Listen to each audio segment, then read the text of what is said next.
अभिषेक कनौजिया द्वारका दिल्ली से सवाल कर रहे हैं कि हमको कोई वस्तु उपहार में, सही है, कोई वस्तु जी लोग जो त्योहारों में गिफ्ट जैसे कि मिठाइयाँ, साड़ी, वस्त्र इत्यादि देते हैं, क्या हम उसे मंदिर में और या देवताओं को चढ़ा सकते हैं? क्या चढ़ा सकते हैं? बोलो बंसीलाल जी, चढ़ा सकते हैं? गुरुदेव मिठाइयाँ तो हम भी चढ़ा देते हैं। अच्छा ठीक है भैया। अभी देखिएगा, अपने परंपरा रही भारत की कि त्योहारों में किसी को मिलने जाएं, अधिकतर मैंने देखा है कि एक डिब्बा जरूर 30 घरों में घूमता है, वो है सोन पपड़ी का डिब्बा।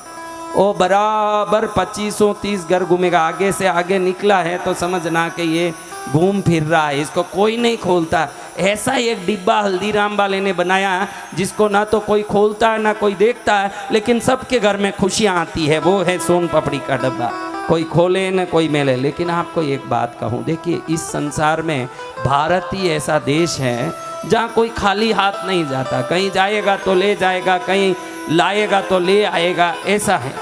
तो अधिकतर दीपावली हो, कोई भी पर्व हो, तो हमारे दक्षिण में कई लोग साड़ी, जैकेट, कुमकुम, हल्दी भी घर की सुहागिन को देते हैं और कई वस्तु देते हैं, और लोग इसको अपने देवता पर भी चढ़ाते हैं। ध्यान रखना ये एक बात, सबसे पहली बात अभिषेक कनौजिया जी, सबसे पहली बात ये है कि जब ये वस्तु आपको किसी ने दिया तभी ही ये वस्तु आपकी हो गई, अब वो उनकी रही नहीं। आपकी वस्तु आप किसको चढ़ाओगे इसका पूरा अधिकार आपके हाथ में है, ये अब दूसरों के हाथ में नहीं है। उन्होंने वो वस्तु आपको भेंट कर दी, अब ये वस्तु किसकी रही?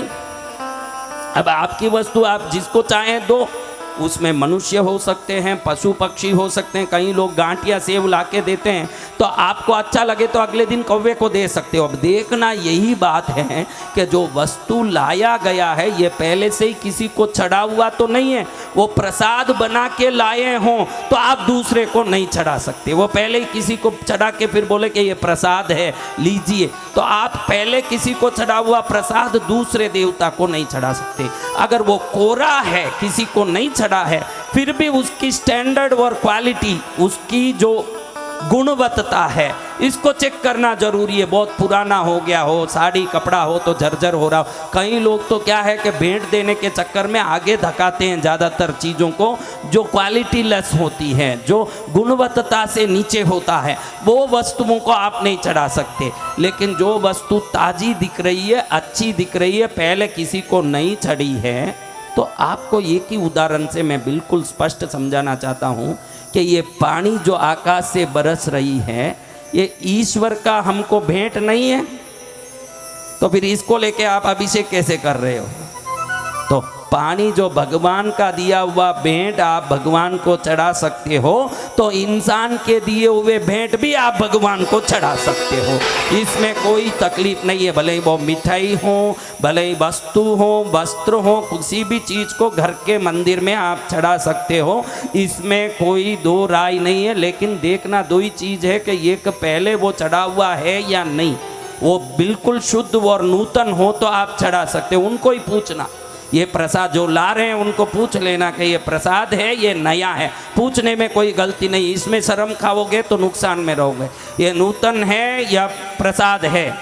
प्रसाद है तो आप खाओ, नूतन है तो पहले भगवान को चढ़ा के ही खाओ और अच्छा, घर के देवता को चढ़ा के ही खाओ और अच्छा। लेकिन डेट देख लेना उस पर, पुराना है कि नया है कि शुद्ध है कि कोई गलत चीज़ चढ़ाना नहीं है।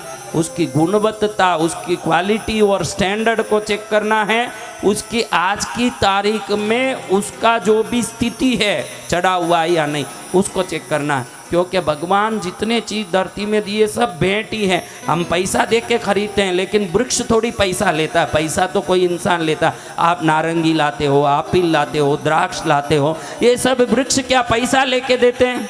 पैसा तो इंसान ले रहा। अगर जंगल में होते हम तो तोड़ तोड़ के लाके भगवान को चढ़ाते नहीं। ऐसे सब चीज़ आप आराम से चढ़ा सकते हो, इसमें कोई दो राय नहीं है।